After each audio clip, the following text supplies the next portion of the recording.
Assalamualaikum warahmatullahi wabarakatuh. Perkenalkan, nama saya Mesya Yunda Putri dengan NPM 23351084.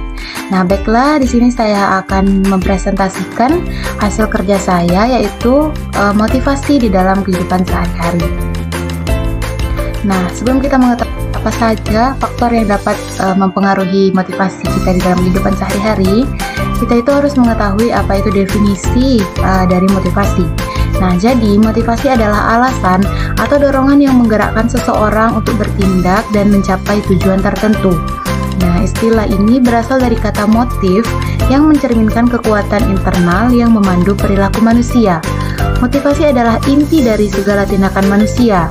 Tanpa motivasi, manusia akan merasa kehilangan arah, kesulitan untuk mengambil keputusan, atau bahkan berhenti melakukan aktivitas yang seharusnya menjadi bagian dari tujuan hidupnya. Nah, selanjutnya itu ada pengaruh lingkungan di dalam motivasi. Lingkungan memiliki peran besar dalam membentuk dan mempengaruhi motivasi seseorang. Ada beberapa faktor. Yang pertama itu ada faktor lingkungan sosial. Lingkungan sosial seseorang yang mencakup keluarga, teman, rekan kerja, dan komunitas memainkan peran yang sangat penting dalam pembentukan motivasi. Dukungan emosional dan psikologis dari orang-orang terdekat dapat memberikan dorongan yang sangat besar dalam mencapai tujuan atau mengatasi hambatan. Yang pertama itu ada dukungan sosial. Maksudnya di sini, dukungan dari keluarga, teman, atau pasangan dapat memperkuat motivasi seseorang. Karena ketika seseorang itu merasa dihargai atau didukung, mereka itu akan lebih cenderung berusaha lebih keras untuk mencapai tujuannya. Nah, misalnya nih, seseorang pelajar nih yang didorong oleh orang tuanya untuk belajar dengan tekun. Nah, maka mereka itu akan merasa lebih termotivasi untuk berprestasi. Nah, gitu. Yang kedua itu ada pengaruh dari teman sebaya. Nah, lingkungan sosial yang positif dengan teman-teman yang berprestasi atau yang ambis dapat meningkatkan motivasi seseorang untuk bertindak serupa. Nah, namun sebaliknya nih, jika seseorang terjebak dalam lingkungan sosial yang kurang mendukung seperti kelompok yang tidak peduli atau cenderung mengarah pada perilaku negatif, maka motivasi mereka tuh akan semakin menurun. Selanjutnya itu ada pengakuan sosial. Pengakuan atau penghargaan dari lingkungan sosial juga dapat meningkatkan motivasi, karena seseorang yang mendapatkan pengakuan atau pujian atas pencapaian, mereka cenderung akan merasa lebih dihargai dan termotivasi untuk terus berusaha. Nah, yang selanjutnya itu ada dalam lingkungan kerja atau pendidikan. Karena di tempat kerja atau di sekolah, lingkungan yang sehat dan mendukung dapat memberikan dorongan besar terhadap motivasi tertentu. Nah, yang pertama itu kondisi kerja atau ruang belajar. Jadi, tempat kerja atau ruang belajar yang nyaman dan kondusif dapat meningkatkan motivasi. Karena kan kayak ruang yang terang, misalnya bersih, atau fasilitas yang memadai, itu dapat mengurangi stres dan mempermudah seseorang itu untuk fokus pada tugas atau studinya. Tapi kan sebaliknya nih, jika lingkungan yang bising, yang ribet, yang nggak terorganisasi atau tidak nyaman dapat mengurangi motivasi dan fokus seseorang. Nah, yang kedua itu adalah hubungan dengan atasan atau pengajar. Jadi, hubungan yang positif dengan atasan atau pengajar juga sangat penting dalam menjaga motivasi. Seseorang pekerja atau pelajar yang merasa dihargai, terus tuh dia dapat diberi feedback yang konstruktif dan mendapatkan kesempatan untuk berkembang, itu akan cenderung lebih termotivasi dalam menjalankan tugasnya. Nah, yang ketiga itu ada keterlibatan dalam tim. Jadi, kerja tim yang baik di mana ada komunikasi yang jelas dan kolaborasi yang lebih produktif dapat meningkatkan rasa memiliki dan tanggung jawab terhadap tugasnya. Ketika individu itu merasa menjadi bagian yang penting lah dalam suatu kelompok itu, mereka akan lebih termotivasi untuk memberikan yang terbaik untuk kelompoknya. Gitu. Nah, selanjutnya itu ada lingkungan eksternal. Nah, maksud lingkungan eksternal ini adalah seperti kondisi ekonomi ya, budaya, atau tren sosial yang mempengaruhi motivasi individu. Nah, yang pertama itu ada kondisi ekonomi. Dalam situasi ekonomi yang sulit, seseorang mungkin merasa kurang termotivasi karena merasa tidak memiliki banyak pilihan atau kesempatan. Nah, tapi sebaliknya, dalam lingkungan yang menawarkan peluang dan stabilitas ekonomi, seseorang lebih termotivasi untuk mengejar impian atau tujuan mereka. Nah, yang kedua itu ada nilai budaya dan sosial. Maksudnya adalah lingkungan budaya di mana seseorang berada dapat mempengaruhi apa yang mereka anggap sebagai tujuan yang bernilai dan layak untuk dicapai. Misalnya, dalam beberapa budaya, pencapaian akademis atau kesuksesan karir itu sangat dihargai, yang dapat menjadi motivasi kuat untuk individu yang ingin memenuhi harapan. Selanjutnya ada tren sosial atau teknologi. Nah, kan perkembangan teknologi atau tren sosial itu juga sangat dapat mempengaruhi motivasi seseorang. Misalnya, teknologi yang mempermudah akses informasi atau memungkinkan pekerjaan jarak jauh dapat memberikan motivasi untuk lebih produktif. Sementara, tren sosial juga dapat mendorong gaya hidup tertentu, mungkin memberikan dorongan untuk mencapai standar tertentu dalam kehidupan pribadi. Nah, selanjutnya itu ada lingkungan psikologis. Jadi lingkungan psikologis atau suasana hati seseorang itu dapat mempengaruhi karena faktor-faktor emosional dan mental itu merupakan faktor penting di dalam motivasi. Nah, yang pertama itu ada kesejahteraan mental. Jadi lingkungan yang mendukung kesejahteraan mental seperti suasana yang bebas dari stres atau kecemasan yang berlebihan dapat meningkatkan motivasi. Ketika seseorang merasa tenang dan positif secara emosional, mereka itu lebih siap untuk menghadapi tantangan dan bertindak dengan penuh semangat. Yang kedua ada harapan dan persepsi. Jadi maksudnya di sini adalah lingkungan di sekitar seseorang juga mempengaruhi harapan dan persepsi mereka tentang apa yang bisa dicapai. Lingkungan yang mengerjakan rasa optimisme dan kemungkinan sukses dapat meningkatkan motivasi. Sementara lingkungan yang penuh dengan rasa pesimis atau takut gagal itu bisa mengurangi dorongan untuk berusaha. Nah, selanjutnya itu kita akan bahas hubungan antara motivasi dan kinerja. Motivasi dan kinerja memiliki hubungan yang erat dan saling mempengaruhi. Motivasi merupakan faktor pendorong yang membuat seseorang melakukan suatu tindakan, sementara kinerja adalah hasil atau kualitas dari tindakan tersebut. Nah, berikut ada beberapa penjelasan mengenai hubungan antara motivasi dan kinerja. Yang pertama itu ada motivasi sebagai pendorong kinerja atau pengaruh motivasi terhadap kinerja. Jadi, motivasi yang tinggi dapat meningkatkan kinerja seseorang. Ketika seseorang memiliki motivasi yang kuat, baik itu motivasi intrinsik atau motivasi ekstrinsik, mereka cenderung lebih berusaha keras untuk mencapai tujuan mereka. Hal ini itu akan berdampak langsung pada kualitas dan kuantitas pekerjaan yang dihasilkan. Nah, jadi di dalam kinerja ini ada dua. Yang pertama itu ada motivasi intrinsik. Motivasi intrinsik ini maksudnya adalah individu yang termotivasi oleh minat atau kecintaan terhadap pekerjaan mereka itu biasanya menunjukkan kinerja yang lebih baik karena mereka melakukannya dengan senang hati, mereka itu menguasai pekerjaannya gitu. Jadi tidak hanya untuk imbalan eksternal gitu kan. Yang kedua itu ada motivasi ekstrinsik. Maksudnya di sini individu yang termotivasi oleh penghargaan atau insentif, misalnya bonus atau pengakuan, cenderung bekerja lebih keras untuk mencapai tujuan yang telah ditetapkan, yang pada gilirannya akan meningkatkan kinerja mereka. Nah, selanjutnya itu ada motivasi dalam organisasi. Di tempat kerja, motivasi itu sangat penting untuk mencapai kinerja yang optimal.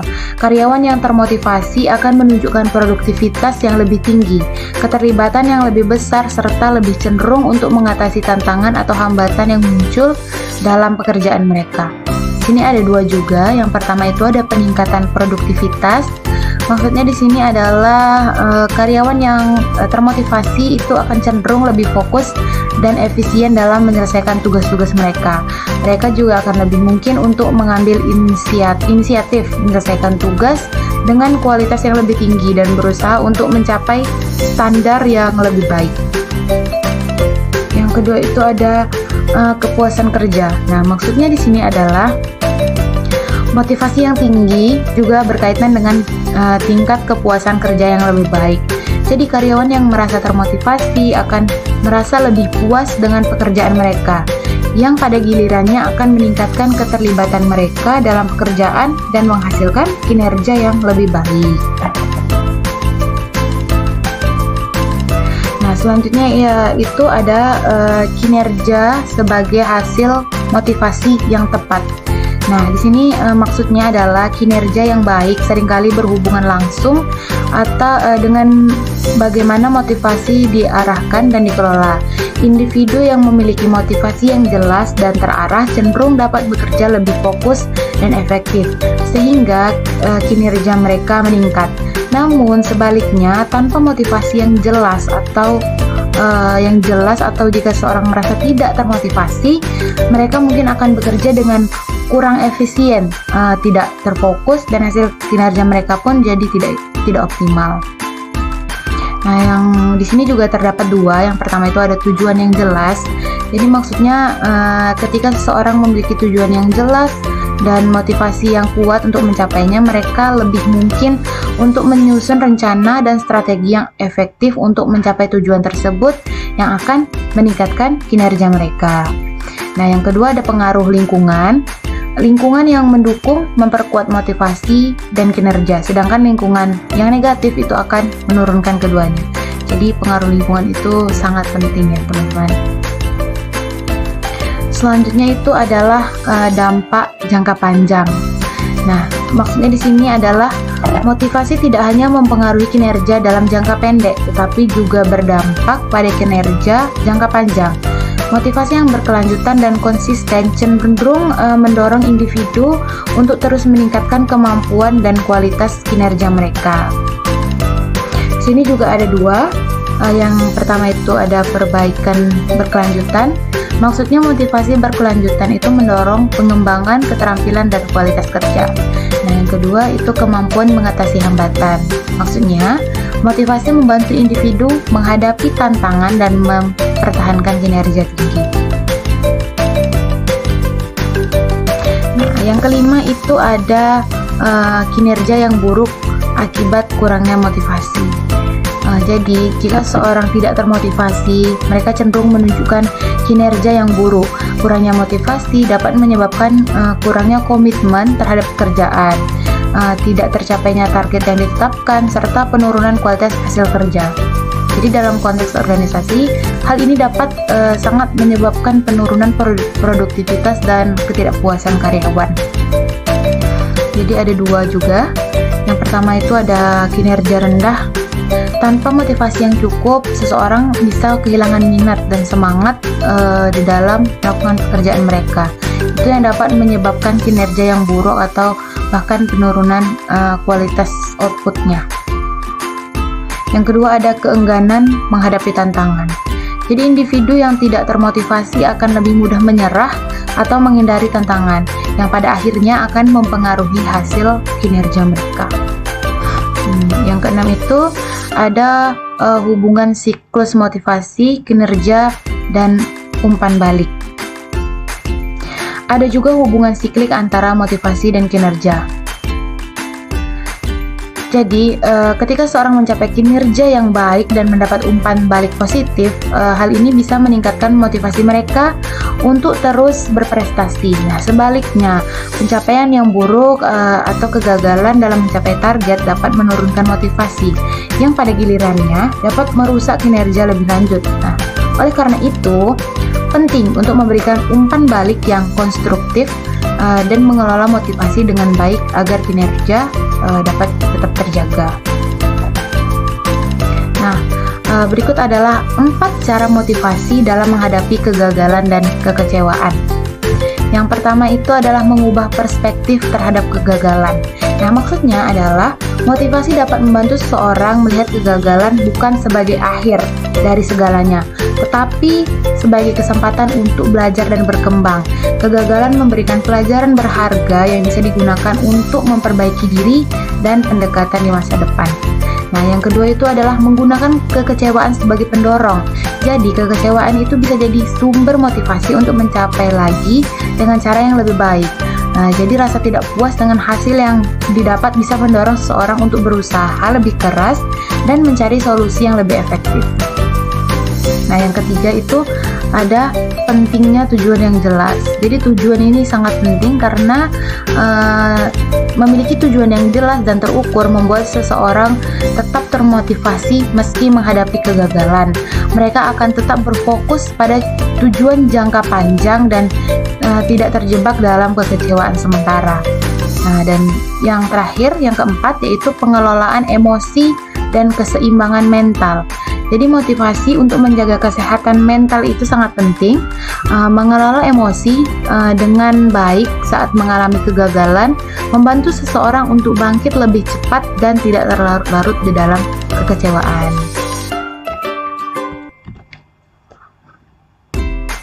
Terus selanjutnya itu ada strategi untuk meningkatkan motivasi. Nah, yang pertama itu adalah memberikan penghargaan kepada diri sendiri. Setelah mencapai suatu tujuan atau milestone, memberikan penghargaan pada diri sendiri itu dapat memperkuat motivasi. Penghargaan ini bisa berupa hal sederhana seperti waktu untuk bersantai, membeli sesuatu yang diinginkan, atau meningkatkan aktivitas yang disukai. Yang kedua itu ada menciptakan lingkungan yang mendukung. Lingkungan yang mendukung sangat berpengaruh terhadap motivasi. Jadi pastikan tempat kerja atau tempat belajar itu nyaman, bebas dari gangguan, dan memiliki elemen yang dapat meningkatkan konsentrasi serta kreativitas. Dukungan dari teman atau keluarga juga sangat membantu dalam mempertahankan semangat. Selanjutnya itu adalah mengelola stres dan kelelahan. Jadi stres dan kelelahan bisa mengurangi motivasi secara signifikan. Oleh karena itu, penting untuk kita menjaga keseimbangan antara pekerjaan dan istirahat. Teknik relaksasi seperti meditasi, olahraga ringan, atau tidur yang cukup dapat membantu mengurangi stres dan mengembalikan energi. Nah, yang keempat itu fokus pada proses, bukan hanya hasil saja. Maksudnya di sini memotivasi diri dengan menghargai setiap langkah kecil dalam perjalanan menuju tujuan dapat mengurangi tekanan untuk mencapai hasil secara instan. Fokus pada proses juga memungkinkan seseorang menikmati perjalanan, bukan hanya tujuan akhir yang dapat mempertahankan motivasi jangka panjang. Nah, yang kelima adalah mencari inspirasi dari sumber lain. Kayak mencari inspirasi melalui buku, video motivasi, atau berbicara dengan orang-orang yang menginspirasi itu bisa memberikan dorongan tambahan.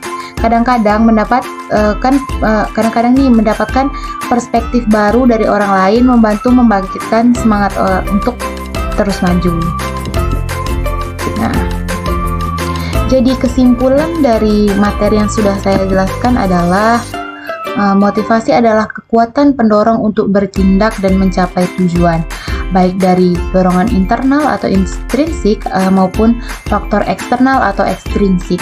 Motivasi penting dalam berbagai aspek kehidupan seperti pendidikan, pekerjaan, dan kehidupan pribadi, membantu meningkatkan produktivitas, mengatasi tantangan, serta menjaga ketekunan. Untuk meningkatkannya, individu perlu menetapkan tujuan yang jelas, menciptakan lingkungan yang mendukung, mengelola stres, dan memberi penghargaan pada diri sendiri. Dengan strategi yang tepat, motivasi dapat mendorong kesuksesan jangka panjang dan membantu mencapai potensi maksimal. Baiklah, sekian dari presentasi saya. Apabila terdapat kesalahan saya di dalam penyampaian, saya mohon maaf. Akhir kata saya ucapkan wassalamualaikum warahmatullahi wabarakatuh.